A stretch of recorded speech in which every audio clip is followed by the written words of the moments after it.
हमारे विभिन्न ज्ञानवर्धक कार्यक्रम देखने के लिए आप हमें अभी सब्सक्राइब करें, बेल आइकन को प्रेस करें ताकि आप देख सकें हमारा कार्यक्रम सबसे पहले। और अधिक जानकारी के लिए फेसबुक पेज को लाइक करना न भूलें। जय माँ इंद्राक्षी। इंद्राक्षी धाम में दर्शकों आप सभी का हम हार्दिक स्वागत करते हैं।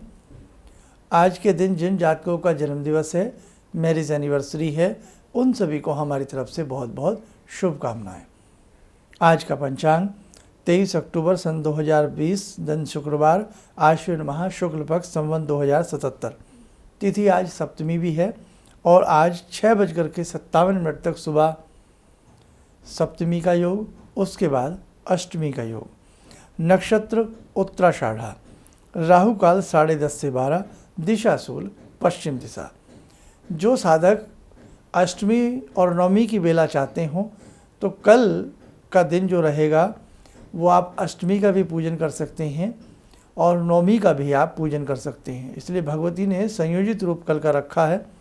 हालांकि छठ तिथि से ऐसा ही चला आ रहा है। अब मैं आपको एक चीज़ और बता दूं, अगर किसी के मन में यह हो कि हमें अष्टमी ही करनी है तो ध्यान रखें, कल जो अष्टमी का योग रहेगा सुबह रहेगा 6:57 तक। कल सुबह अष्टमी रहेगी, यानी कि 7 बजे तक यदि आप अष्टमी मन में होता है ना कि अष्टमी ही करना है, तो आज भी आप अष्टमी कर सकते हैं, क्योंकि आज जो सप्तमी की बेला है वो सुबह 6:57 तक सप्तमी है। और उसके बाद यानी कि अब अष्टमी ही चल रही है। आप मेरा कार्यक्रम अष्टमी में ही सुन रहे हैं। अब ये देख लीजिए। आप कहने का भाव कि अगर बिल्कुल मन में यह हो कि सूर्य उदय तिथि हमें लेनी है तो कल आप 7 बजे तक अपना अष्टमी का पूजन कर लेना। कन्या पूजन आप बाद में भी कर सकते हैं। और यदि किसी के मन में कोई वहम नहीं है कि अष्टमी नवमी इकट्ठी हो जाती हैं तो कल आप बहुत अच्छा दिन है। जिन्हें नवमी करनी है, जो नवमी को कन्या पूजन करते हैं तो वो कल के दिन करें, और जिन्हें अष्टमी का कोई ऐसा वहम नहीं है तो वो कल करें। अब जैसे मैं आपको अपनी बात बताता हूँ, हम लोग प्रायः अष्टमी ही करते आ रहे हैं अपने पारिवारिक रूप में, तो हम कल के ही रूप में रखेंगे। भले ही 7 बजे के बाद हम लोग कन्या पूजन करें या कुछ भी करें तो उसमें कोई दिक्कत नहीं, क्योंकि सूर्य उदय के समय तिथि क्या थी? अष्टमी। और फिर लग गई नवमी, तो दोनों तिथियों का फल प्राप्त होता है। इसलिए आप किसी वहम में ना पड़ते हुए कल ही अष्टमी वाले अष्टमी कर लें और कल ही नवमी वाले नवमी कर लें, ठीक है। और 25 तारीख का जो है वो विजयदशमी है, वो दशहरा है। अब आइए कुछ चीज़ें जो रोज़ बताता आ रहा हूँ, हालांकि मैंने कल के एपिसोड में बता दिया था, थोड़ा सा ध्यान से सुन लें। जैसे आज भगवती को हम क्या भोग लगाएंगे। आज भगवती कालरात्रि का दिन है, कालरात्रि की पूजा की जाती है और सप्तमी में भगवती कालरात्रि को गुड़ या गुड़ से बने पदार्थ का भोग लगता है। कल सुबह भगवती को नारियल का भोग लगाएं अष्टमी में, और परसों सुबह भगवती को धान का लावा, जिसे हम खील कहते हैं, खील का भोग लगाएं। आया समझ में? अब दिनों के हिसाब से भी बता देता हूँ। शुक्रवार, जैसे आज शुक्रवार है, आज के दिन हमें भगवती को जो भोग लगाना है वो मिश्री थोड़ी सी भोग में अर्पण करिएगा या मिश्री वाला दूध अर्पण करिएगा। और कल शनिवार में भगवती को गाय का घी यदि मिल जाए तो थोड़ा सा गाय का गोघृत भगवती को अर्पण करें। नहीं तो गाय का ना मिले, शुद्ध घी हो, थोड़ा सा घी भगवती को अर्पण करें और बाद में वो घी प्रसाद के रूप में आप प्रयोग कर सकते हैं।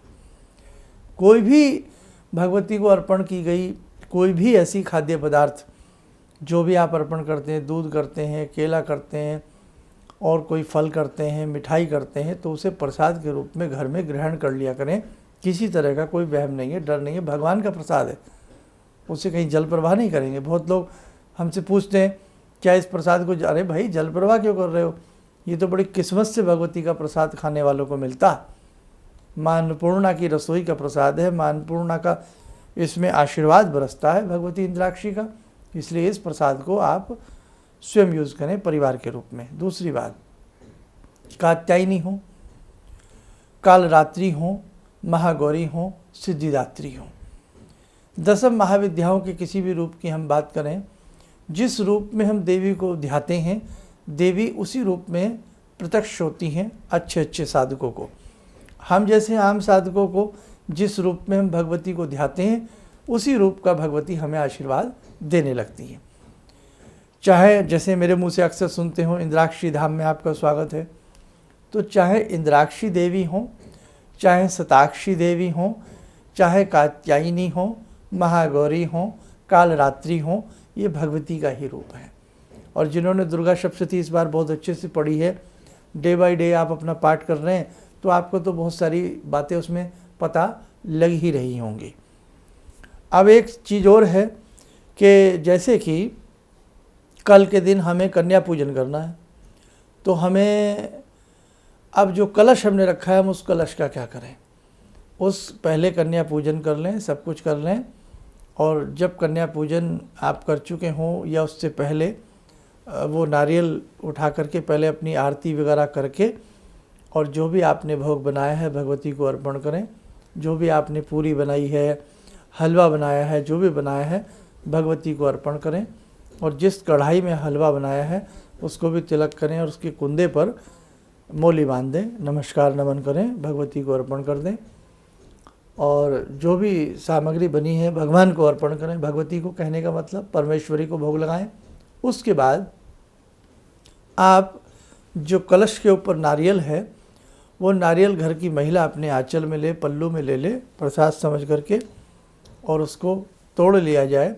उसका पानी हम पी लें, कोई भी पी ले, और उसकी नारियल की छोटी छोटी गिरी जो आपके घर में कन्याएं आई हैं, वैसे तो आजकल कोरोना काल से ही सब अभी भी मन में सब चल रहा है, तो कन्या यदि घर में किसी के एक दो भी आती हैं या घर की कन्या हो, तो जब आप कन्या पूजन करें तो वो गिरी प्रसाद उनको भी दें। ऐसी व्यवस्था ना हो तो घर में मिल बांट करके उसको सारे को तो खाना है, यदि कन्याएं मिलती हैं तो थोड़ा थोड़ा उनको भी दें, ठीक है। अब जो उसमें आपने जल है कलश के अंदर, तो जब कन्या पूजन कर लो, कन्याओं को भोग वगैरह लगाओ, उन्हें जो देना है जो भी आपका मन है, या कहीं कन्याएं नहीं मिलती हैं, कहीं ऐसी बात होती है, तो जो भी आपने भोग सामग्री प्रसाद आदि है कन्याओं के नाम का निकाल करके आप किसी आसपास के मंदिर में ब्राह्मण को दे आएँ, या आसपास कहीं कन्याएं जो भी हों घर घर में आप दे सकते हैं। बाकी जैसे आपकी परिपाटी आप वैसा करें। कलश उठा करके उस कलश के सारे घर में पानी के जल के छींटे दें, रसोई में, भंडार गृह में, हर जगह गायत्री मंत्र पढ़ते हुए या नवारण मंत्र पढ़ते हुए मेरिम कलीम चामुंडाई बिच्चे। और उसके बाद बचा हुआ जल किसी प्लांट में या सूर्य देव को भी हम दे सकते हैं, कोई दिक्कत वाली बात नहीं है, शुद्ध जल है वो। किसान भाई अपने खेत खलिहानों में भी उसके छींटे दें, जहाँ आपकी पशुशाला हो वहाँ पर भी उसकी छींटे दें, ताकि पशुओं में निरोगता आए, दुग्धारू पशु बने, खेतों में अच्छी फसल, अच्छी उपज हो। इस निमित्त हेतु ये भगवती का दिव्य 9 दिन का प्रसाद, भगवती का आशीर्वाद उसमें आ जाता है। और जिस व्यक्ति को नज़र टोक ज़्यादा लगती हो, हारी बीमारी रहती हो, उसके ऊपर भी अभिसिंचन करें, छींटे दें। घर के सभी सदस्यों के ऊपर अभिसिंचन करें, छींटे दें, ताकि सभी के अंदर निरोगिता रहे, सभी स्वस्थ रहें, हर प्रकार की अलावला कुबिला से सभी लोग बचे रहें। आया समझ में? ये सिंपल सा बता रहा हूँ, बड़ा आसान सी विधि है। जब घर में कोई ब्राह्मण पूजा के लिए आते हैं, जो कलश भरा जाता है, तो उसमें भी आपने देखा हो बाद में वो शांति पाठ करते हैं, छींटे देते हैं। मंदिर में होते हो तो शंख में जल से शंख से छींटे दिए जाते हैं, अभिसिंचित हम लोगों को किया जाता है। वो शुद्ध जल होता है, काया के लिए, आत्मा के लिए, हमारे शरीर के लिए बहुत अच्छा होता है। और उसमें जो चांदी का सिक्का आपने डाला है या कोई भी कॉइन डाला है, उसे निकाल करके अच्छे से एक बार धो लें, अपने पूजा गल्ला लोकर तिजोरी में कहीं भी उसे आप लोग रख सकते हैं। खेती है, थोड़ी सी काटें, चांदी के सिक्के से या किसी भी चीज़ से काट लें, धारदार वाली चीज़ से ना काटें, चाकू वगैरह से ना काटें। उसे थोड़ा थोड़ा भगवान के ऊपर चढ़ा दें। अब नवमी भी है, भगवान राम जी को भी चढ़ाएं, सबको थोड़ा थोड़ा चढ़ाएं। और यदि वैसे तो इस बार कहीं रामनवमी का शायद जो निकलता है वो नहीं निकलेगी झांकी, नहीं तो आसपास के किसी मंदिर में जाकर के दशहरे के दिन, यानी कि अगले दिन नवमी से दशहरे के दिन 25 तारीख को जाकर के रविवार के दिन भगवान राम जी को भी वो ज़रूर चढ़ाएं। बच्चों की पुस्तकों में रखी जाती है। प्रयास करूंगा एक एपिसोड अगर समय मिला तो आज या कल एक एपिसोड कलश की, जो हमने कलश के विधि विधान का हम कैसे क्या करें, कलश का महत्व, ऐसा कोई कार्यक्रम बना दूंगा आपके लिए अलग से, लेकिन फिर भी मैं गुंजाइश नहीं छोड़ना चाहता। अगर किसी वजह से, क्योंकि बिजी बहुत चल रहा हूँ, किसी वजह से नहीं बना पाया तो समझ लेना इसमें मैं सारी बातें बता रहा हूँ।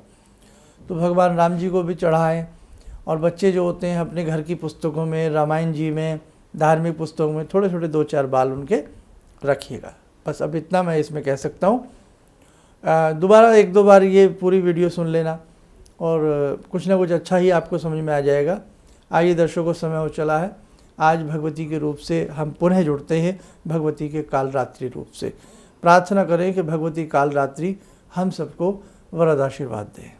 ॐ सिन्दूरारुणविग्रहां त्रिनयनां माणिक्यमूलस्फुरात् स्तारानायकशेखरं स्मितमुखी भापेन वक्षोरुवां पाणिभ्यामलपूर्णरत्नचषकां रत्नोत्परां बिभ्रति सौम्यां रत्नगटस्थरक्तचरणां ध्यायेत्पराम् अम्बिकां खड्गं चक्रगदेषु चापपरिगान् शूलम्बुशोण्डिं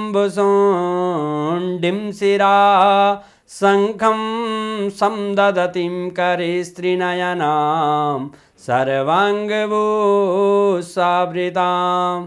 नीलासमाद्युतिमास्य पाददशकां सेवे महाकालिकां यामास्तो स्वपितैहरो कमलजो हन्तुं मधुं कैटवम् विद्युद्दामसमप्रभां मृगपते स्कन्दस्थितां भीषणां कन्या विहकरवालखेटविलसा धस्ताविरासेवितां हस्तैश्चक्रगदाशिखेटविशिखां चापं गुणं तर्जनीं विप्राणामलिलात्मिकां शशिधरां दुर्गां त्रिनेत्रां भजे। कवच बना लें, ध्यान करें, कालरात्रि का आशीर्वाद हम सबके ऊपर बरस रहा है।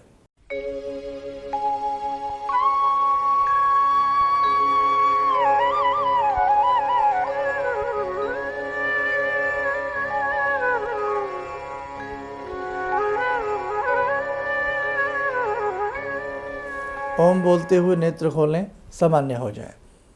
देखो दर्शकों, यंत्रों का निर्माण, श्री यंत्र, अंबिका यंत्र, सूर्य यंत्र आदि का निर्माण बहुत अच्छे से सुचारू रूप से आपके लिए है।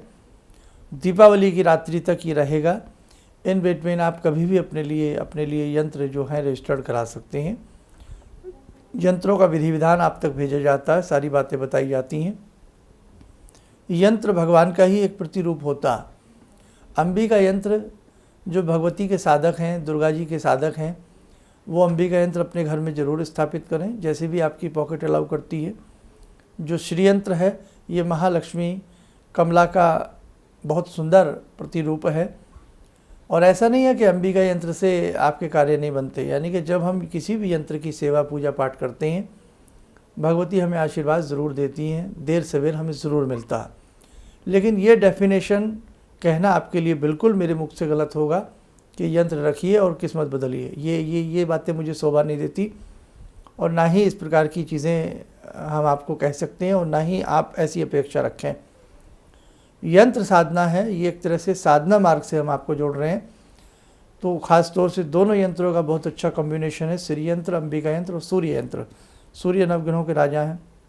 तो जब भी ऐसे दैवीय यंत्र हमारे घर में होते हैं, दैवीय दिव्य यंत्र, उनकी हम जब पूजा पाठ करते हैं, उन्हें धूप दीप देते हैं, तो यंत्रों की यांत्रिक तरंगों का प्रभाव एक विशेष रूप से हमारे घर के अंदर आता है, और विकसित होती है, और कहीं ना कहीं भगवान आशीर्वाद तो देते ही देते हैं। तो आज से नहीं, जो हमारे बहुत पुराने साधक हैं, देखने वाले हैं हमें, वो सब समझते हैं। और एक क्वेश्चन और हमसे कई बार पूछा गया, शर्मा जी जब ध्यान माला आती है बीच में कवच बनवाते हैं, उसका क्या महत्व है? इसका महत्व यही है कि हम कवच बना रहे हैं, मैं अपने पूरे परिवार के साथ सुरक्षित रहूं, निर्भय रहूं, मेरे ऊपर हारी बीमारियां ना आए, नज़र टोक ना लगे। मैं हे भगवती कवच बना रहा हूं आपकी कृपा मुझ पर बरसे और मैं सुरक्षित हो रहा हूँ। तो कवच ये इसलिए बनाया जाता है। हम दुर्गा पाठ करते हैं, निवारण मंत्र पढ़ते हैं, उसमें देखा हमने आपने अंगन्यास हृदयान्यास, ऐसा करने से हमारे पूरा शरीर भगवान की कृपा से सुरक्षित हो जाता है और भगवती की एक एक शक्तियों का वास हमारे शरीर में हो जाता है। अब बहुत सारी बातें आपको बताने वाली, अंगन्यास हृदयान्यास करन्यास, बहुत सारी चीज़ें बहुत लोग नहीं जानते हैं अभी। तो देखो भाई, आपका प्रेम मिलता रहे ऐसे ही धीरे धीरे धीरे धीरे, बहुत सारी बातें यहीं पे मैं आपको समझाता रहूँगा।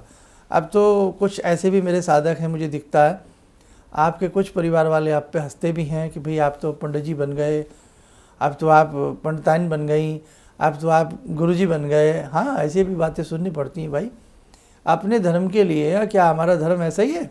हमारा धर्म बहुत शानदार है, हम बहुत अच्छे से पूजा पाठ करने वाले लोग हैं और हम सभी धर्मों को मानने वाले लोग हैं, सभी का आदर करने वाले लोग हैं।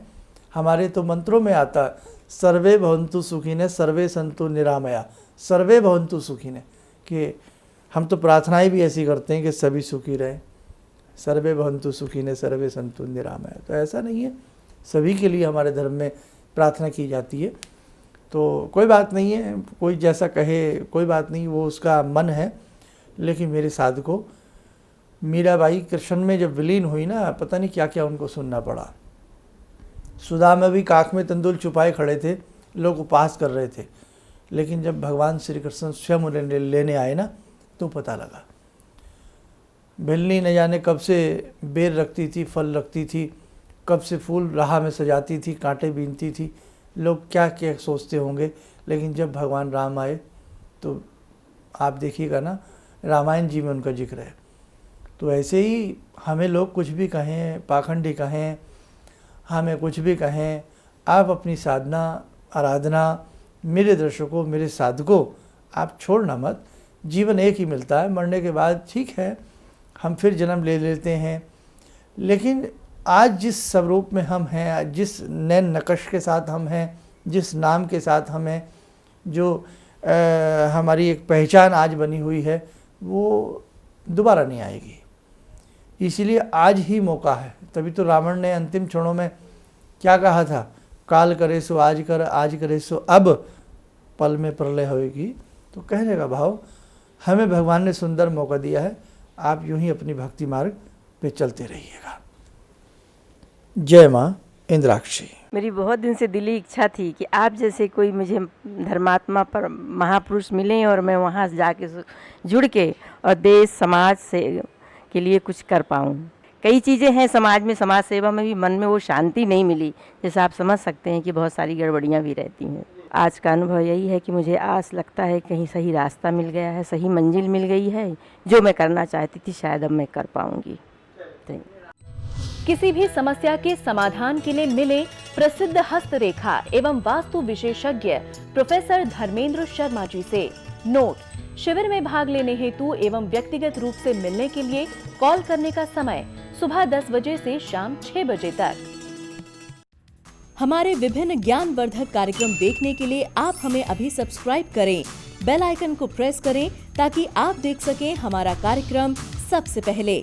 और अधिक जानकारी के लिए फेसबुक पेज को लाइक करना न भूलें।